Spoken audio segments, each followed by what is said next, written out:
What's up guys? My name is Nick Pell and this is, as usual, coming from my white room. And if you are watching this, you most likely just watched my Girl Who Kicks the Hornet's Nest review, and I saw the link and you clicked on it, so I thank you. But yeah, this review will cover 4 main issues with the trilogy, including talking about Elizabeth Salander, Dragon Tattoo, Salander's sister, and the ending to the book, including the trial and then the epilogue. So, let's begin with Salander. And this is where I'm just going to talk about random stuff, kind of ramble a little bit, so keep that in mind. But first off, the thing to know with Salander is that she is a very big outsider, and a lot of people in the book see this as a sign, or at least people want to see it as like her evil psychiatrist or psychologist. They want to see her as mentally insane and use that as an excuse for that, while a lot of people in the world are like that. They're kind of outsiders, they're lonely, and they just don't get along with other people because they're not respected. And I don't know, I felt like that Salander is a character who could relate to almost everyone in some aspect, because everyone in their life has been lonely at one point or another. And one thing that's also kind of cool is that she's a genius hacker. As you know, if you've read the trilogy, she's very good at hacking into things, and I don't know, it's just cool. It just kind of makes you think that if in this story in 2003 or 4, whenever it takes place, if technically people had this type of technology, they could hack into virtually anything given the time and resources, what can they do today? Because you see like Anonymous and WikiLeaks and all this crap that goes up, kind of reveals things and whatnot. It's kind of scary in a sense that someone could get into your computer at any time just by having you being online.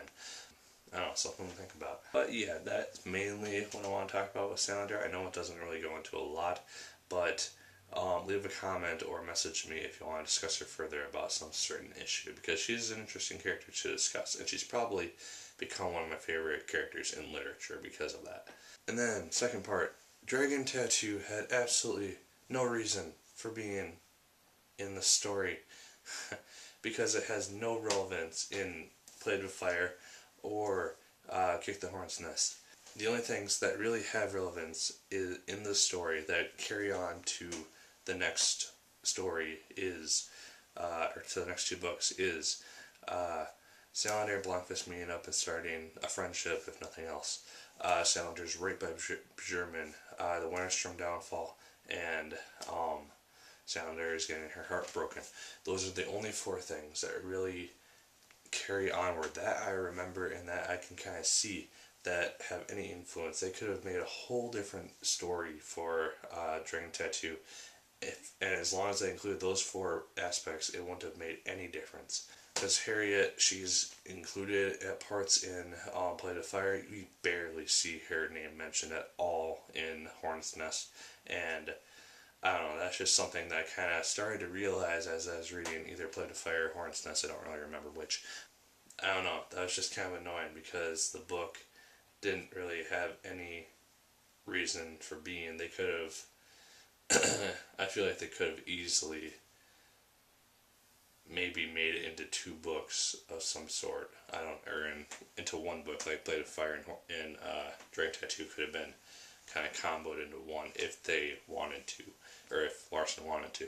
But yeah, I don't know. That was just something that kind of bugged me a lot. I like seeing books have relevance and in future novels, and Dragon Tattoo's main plot and story didn't.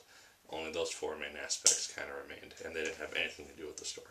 So yeah, that's enough of my ranting. Alright, Salander's sister, she is mentioned repeatedly in the book at various times. We never see her, and that pissed me off to no end. I was really hoping that she would make some sort of appearance, maybe in the trial of Elizabeth Salander, or kind of track down Elizabeth, or maybe we find out she's dead or something. I don't know. Or Zalchenko killed her. I don't know.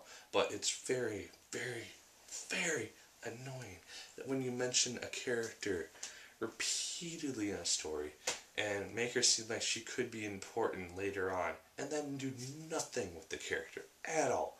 I don't know if he's going to do something in a 4th book before he died, but I don't know. This was another thing along with the dragon tattoo having no relevance. It just, oh my god, it just so annoyed me. I don't know if it's worth being annoyed about, but you don't do that. If you're gonna mention a character repeatedly, you gotta put her in there as a character somehow at some point. If anyone has any ideas why this happened, message me or comment or something. It just was something that frustrated me. But on to a more interesting topic, the ending of this book, and mainly the trial. I loved the trial scene, or the 2 chapters that dealt with the trial. They were hilarious. You get to see Blanca's sister. She just annihilates the physician, or the psychologist, you know what I'm talking about, who basically destroyed Salander's life. He went in there all confident, high and mighty. He's like, I'm going to win this. I'm going to get her sent back to a mental health institute and I can kill her and blah blah blah. No, that does not happen. She just devastates the whole trial. She destroys it. It was very entertaining to watch. I loved it.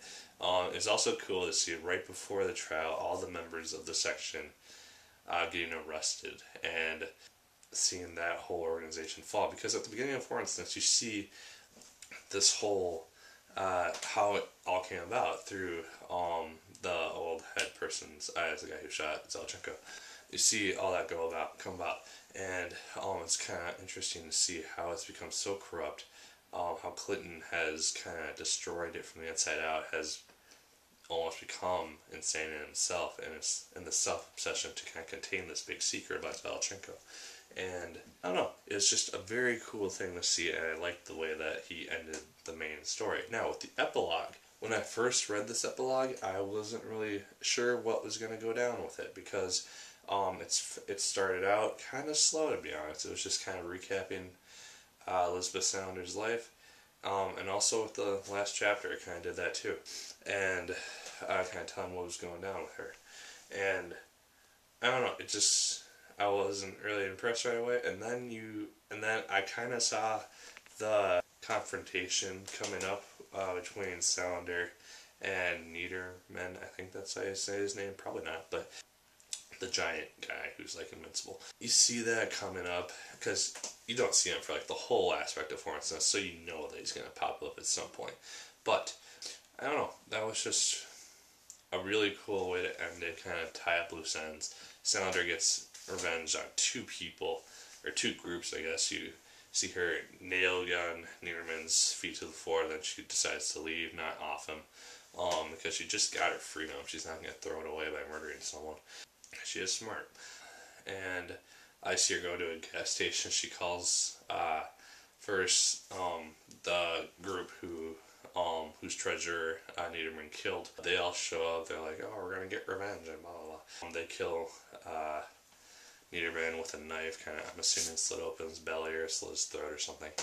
But very quickly after, they all go into the old building. Salander calls the cops on them, and the cops go in, kind of have a shootout with the gang, and she is free for the most part. And then at the very end of that epilogue, I really liked how they threw in Blankfist again, because I thought that they were just going to end it with him, oh, I'm going to love. No. You get to see him kind of continue his relationship with Salander. He goes there and it seemed like one last ditch effort. It was kind of a do or no thing. It was kind of Elizabeth's choice. Is she going to forgive him for hurting her unintentionally, or is she just going to shut him out forever after he put in so much work versus his life numerous times to kind of help her? And you see her obviously forgive him and let him back into her life. And I really liked that about the book, and it had a very good ending. It wasn't as dramatic as I was kind of hoping it would be, but with the Niederman thing, it kind of upped the dramaticism. Is that a word? Probably not. But you get to see that, and I really enjoyed it. So yeah, that is my trilogy review of the Millennium Trilogy. I overall really liked it.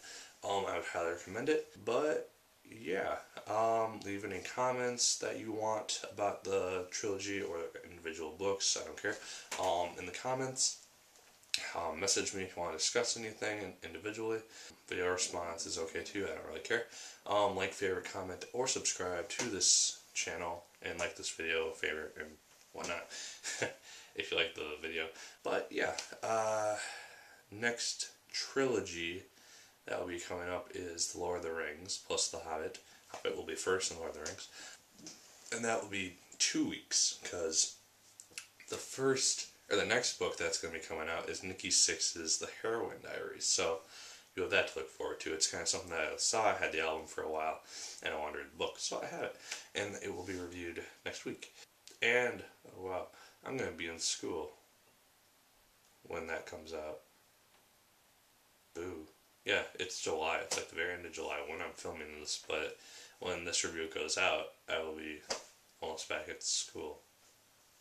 Boo. As always, my name is Nick Pell, and as usual, my good people, keep on reading. I'm gonna make a